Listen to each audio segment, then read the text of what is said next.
ರಾಜ್ಯ ರಾಜಕೀಯದಲ್ಲಿ ಸಂಚಲನವನ್ನ ಉಂಟು ಮಾಡಿದೆ ಪಬ್ಲಿಕ್ ಟಿವಿಯ ಎಕ್ಸ್ಕ್ಲೂಸಿವ್ ಆಗಿರುವಂತಹ ಸುದ್ದಿ. ಏನದು ನೋಡೋಣ. ಇದು ರಾಜ್ಯ ಸರ್ಕಾರ ಮಾಡಿರುವಂತಹ ರಾಜ್ಯದ ಜನರಿಗೆ ಧೋಖಾ.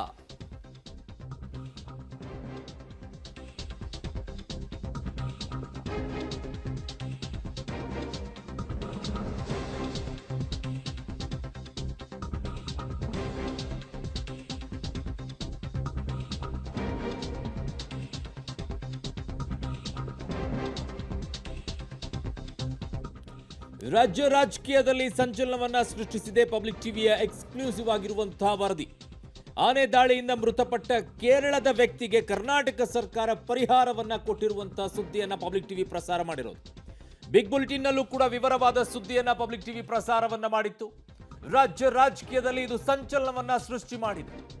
ಹೇಗೆ ಕರ್ನಾಟಕ ರಾಜ್ಯದ ಜನ ಕೊಡುವಂತ ತೆರಿಗೆ ದುಡ್ಡನ್ನ ಇನ್ನೊಂದು ರಾಜ್ಯದಲ್ಲಿರುವಂತ ಜನ ಸಾವನ್ನಪ್ಪಿದಂತ ಸಂದರ್ಭದಲ್ಲಿ ಅವರಿಗೆ ಪರಿಹಾರ ಕೊಡೋಕೆ ಮುಂದಾಗ್ತಾರೆ.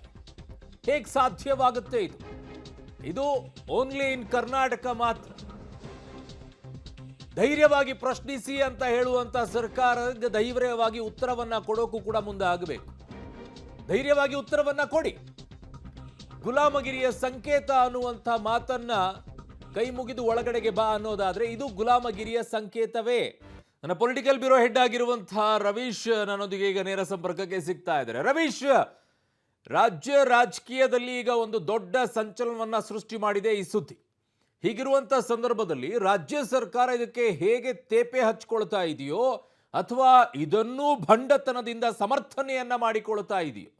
ಅರುಣ್, ಪ್ರಮುಖವಾಗಿರ್ತಕ್ಕಂಥದ್ದು ಮಾನವೀಯತೆಯ ಪ್ರಶ್ನೆ. ಅದು ಒಂದು ಕಡೆ ಅಂದರೆ ಯಾವುದೇ ವ್ಯಕ್ತಿ ಸತ್ತಂಥ ಸಂದರ್ಭದಲ್ಲಿ ಅದು ಸಾವೇ.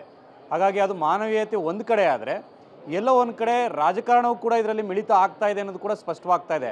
ಯಾಕೆಂದರೆ ಇದೇ ಅರಣ್ಯ ಸಚಿವರು ಮೊದಲು ಇದು ಕರ್ನಾಟಕದ ಆನೆ, ಅಲ್ಲೋಗಿ ಇದು ಒಂದು ರೀತಿಯಲ್ಲಿ ದಾಳಿ ಮಾಡಿದೆ ಅಂದರೆ ಹೇಗೆ ಪರಿಹಾರ ಕೊಡೋದು, ಕರ್ನಾಟಕದ ಆನೆ ಅಂತ ಹೇಗೆ ಗುರುತು ಹಿಡಿಯೋದು, ಈ ರೀತಿ ಎಲ್ಲ ರೀತಿಯ ಹೇಳಿಕೆಯನ್ನು ಕೊಟ್ಟಿದ್ದರು. ಆದರೆ ರಾಹುಲ್ ಗಾಂಧಿ ಅವರ ಸಂದೇಶ ಬಂದ ಬಳಿಕ, ವೇಣುಗೋಪಾಲ್ ಮೂಲಕ ಸಂದೇಶ ತಲುಪಿದ ಬಳಿಕ ಪರಿಹಾರವನ್ನು ಘೋಷಣೆ ಮಾಡಿ ಪರಿಹಾರವನ್ನು ಕೊಡ್ತಾರೆ ಅಂದರೆ ನಿಜಕ್ಕೂ ಕೂಡ ಈ ಒಂದು ಹೈಕಮಾಂಡ್ ಅಣತಿಯಂತೆ ಎಲ್ಲವೂ ಕೂಡ ನಡೆದಿದೆಯಾ ಅನ್ನೋ ಪ್ರಶ್ನೆ ಕೂಡ ಮೂಡ್ತಾ ಇದೆ. ಯಾಕೆಂದರೆ ಸ್ಪಷ್ಟವಾಗಿ ಅದಾದ ಬಳಿಕವೂ ಕೂಡ ಪಬ್ಲಿಕ್ ಟಿವಿ ಜೊತೆ ಇದೇ ಈಶ್ವರ್ ಖಂಡ್ರೆ ಅವರು ಮಾತನಾಡ್ತಾರೆ. ಮೊದಲು ಕೊಟ್ಟಂಥ ಹೇಳಿಕೆಗೂ ಆನಂತರ ಕೊಡುವಂಥ ಹೇಳಿಕೆಗೂ ಸಾಕಷ್ಟು ಒಂದು ರೀತಿಯಲ್ಲಿ ವ್ಯತ್ಯಾಸಗಳಿರ್ತಕ್ಕಂಥದ್ದು. ಹಾಗಾಗಿ ಈ ಒಂದು ವಿಚಾರವನ್ನು ನಿನ್ನೆ ಪಬ್ಲಿಕ್ ಟಿವಿ ಪ್ರಸಾರ ಮಾಡಿತ್ತು ಮತ್ತು ನಿನ್ನೆ ಬಿಗ್ ಬುಲೆಟಿನ್ ಸಂದರ್ಭದಲ್ಲೂ ಕೂಡ ಸವಿವರವಾಗಿ ಏನೆಲ್ಲ ಆಯಿತು ಅನ್ನೋದನ್ನು ಕೂಡ ಆ ಒಂದು ಪಬ್ಲಿಕ್ ಟಿವಿ ಮುಖ್ಯಸ್ಥರು ಎಚ್ ಆರ್ ರಂಗನಾಥ್ ಅವರು ಕೂಡ ಹೇಳಿದರು. ಹಾಗಾಗಿ ಇದೆಲ್ಲವನ್ನೂ ಕೂಡ ನೋಡೋದಾದರೆ ಇವತ್ತು ಆ ಒಂದು ಕಾವೇನಿದೆ ಅದು ಜೋರಾಗ್ತಾ ಇದೆ. ದೇಶವ್ಯಾಪಿ ಅದು ಚರ್ಚೆ ಆಗ್ತಾ ಇರ್ತಕ್ಕಂಥದ್ದು. ಕರ್ನಾಟಕದ ಹಣವನ್ನು ಆ ಒಂದು ಕೇರಳದ ವ್ಯಕ್ತಿಗೆ ಕೊಟ್ಟಿರ್ತಕ್ಕಂಥದ್ದು ಅದು ರಾಹುಲ್ ಗಾಂಧಿಯವರ ಆದೇಶದ ಮೇರೆಗೆ ಎಷ್ಟರ ಮಟ್ಟಿಗೆ ಸರಿ ಅನ್ನೋ ಪ್ರಶ್ನೆ ಕೂಡ ಮೂಡಿರ್ತಕ್ಕಂಥದ್ದು. ಇದನ್ನು ರಾಜ್ಯದಲ್ಲೂ ಕೂಡ BJP ಮತ್ತು JDS ಪ್ರಶ್ನೆ ಮಾಡ್ತಾ ಇದೆ. ಆದರೆ ಕಾಂಗ್ರೆಸ್ನ ನಾಯಕರು ಕೆಲವರು ಜಾಣ ಉತ್ತರವನ್ನು ಕೊಟ್ಟರೆ, ಇನ್ನು ಕೆಲವರು ಆ ಒಂದು ವಿಚಾರವೇ ಗೊತ್ತಿಲ್ಲ ಅನ್ನೋ ರೀತಿಯಲ್ಲಿ ಆ ಬೇರೆ ಬೇರೆ ರೀತಿಯ ಆ ಒಂದು ಜಾರಿಕೊಳ್ಳುವಂಥ ಪ್ರಯತ್ನವನ್ನು ಕೂಡ ಮಾಡ್ತಾ ಇದ್ದಾರೆ. ಹಾಗಾಗಿ ಎಲ್ಲ ಒಂದು ಕಡೆ ಇಷ್ಟು ದಿನಗಳ ಕಾಲ ಏನು ನಮ್ಮ ತೆರಿಗೆ ನಮ್ಮ ಹಕ್ಕು ಅಂತ ಹೋರಾಟವನ್ನು ಮಾಡ್ತಾ ಇದ್ರು, ಈಗ ನಮ್ಮ ಟ್ಯಾಕ್ಸ್ ದುಡ್ಡನ್ನು ಪಕ್ಕದ ಸ್ಟೇಟ್ಗೆ ಯಾಕೆ ಕೊಡಬೇಕು ಅನ್ನೋ ಪ್ರಶ್ನೆಯನ್ನು BJP ಎತ್ತಾ ಇದೆ. ಹಾಗಾಗಿ ಇದು ರಾಜಕೀಯ ತಿರುವನ್ನು ಪಡೆದುಕೊಳ್ಳುವಂಥ ಚಾನ್ಸಸ್ ಜಾಸ್ತಿ ಇರುತ್ತೆ. ಇದನ್ನು ಕಾಂಗ್ರೆಸ್ ಹೇಗೆ ಅರಗಿಸ್ಕೊಳ್ಳುತ್ತೆ ಅಂತ ಕೂಡ ಕಾದು ನೋಡಬೇಕಾಗಿದೆ. ಅರುಣ್, ಇದು BJP ಕೇಳಬೇಕಾಗಿರುವಂಥದ್ದಲ್ಲ, ಇದು ರಾಜ್ಯದ ಜನ ಕೇಳಬೇಕಾಗಿರುವಂತಹ ಪ್ರಶ್ನೆನೇ ಇದು. ರವೀಶ್, ಕೇವಲ ಒಂದು ಪಕ್ಷ ಯಾವುದೋ ಒಂದು ಕೇಳಿದೆ ಅನ್ನೋದಲ್ಲ. ರಾಜ್ಯ ಜನ ನಮ್ಮ ತೆರಿಗೆ ದುಡ್ಡನ್ನು ಹೇಗೆ ಕೊಡ್ತಾ ಇದ್ದೀರಿ ನೀವು ಅನ್ನೋದು ಒಂದು ಕಡೆಗೆ. ಹಾಗಿದ್ದಾಗ ಈಗ ಇನ್ನೊಂದು ಕ್ಷೇತ್ರದಲ್ಲಿ ಇದೇ ರೀತಿಯಾಗಿದೆ, ಮಾನವೀಯತೆಯ ದೃಷ್ಟಿಯಿಂದ ನಾವು ಕೊಡ್ತಾ ಇದ್ದೀವಿ ಅನ್ನೋದಾದ್ರೆ, ಇನ್ನು ದೇಶದಲ್ಲಿ ಎಲ್ಲ ಕಡೆಯೂ ಕೂಡ ಏನಾದರೂ ಆದರೆ ಮಾನವೀಯತೆ ದೃಷ್ಟಿಯಿಂದ ಕೊಡ್ತೀವಿ. ಇದು ಗುಲಾಮಗಿರಿಯ ಸಂಕೇತ ಅಲ್ವೋ? ಅವರ ನಾಯಕರು ಹೇಳಿದ ತಕ್ಷಣ ಕೊಡುವಂಥದ್ದು. ಯಾರ ಮನೆ ದುಡ್ಡನ್ನು ಕೊಡ್ತಾ ಇದ್ದಾರೆ? ಮಾನವೀಯತೆಯ ದೃಷ್ಟಿಯಿಂದ ಕೊಡೋದಾದ್ರೆ ಅವ್ರ ಮನೆಯಿಂದ ದುಡ್ಡನ್ನು ಕೊಡಲಿ. ಅದ್ಯಾಕಾಗಲ್ವಂತೆ ಅವರಿಗೆ? ಖಂಡಿತವಾಗಿಯೂ ಕೂಡ ಆ ರೀತಿ ಮಾನವೀಯತೆ ಇದ್ದಿದ್ರೆ ಖಂಡಿತವಾಗಿಯೂ ಕೂಡ ಅವರ ವೈಯಕ್ತಿಕವಾಗಿ ಕೂಡ ಕೊಡ್ಬೋದಾಗಿತ್ತು. ಆದರೆ ಇದು ಎಲ್ಲೋ ಒಂದು ಕಡೆ ಇಂಟರ್ಸ್ಟೇಟ್ ಆಗಿರೋದ್ರಿಂದ ಎಲ್ಲೋ ಒಂದು ಕಡೆ ಆನೆಗೆ ಇದು ಕೇರಳ ಇದು ಕರ್ನಾಟಕ ಅನ್ನೋದು ಕೂಡ ಗೊತ್ತಿರೋದಿಲ್ಲ.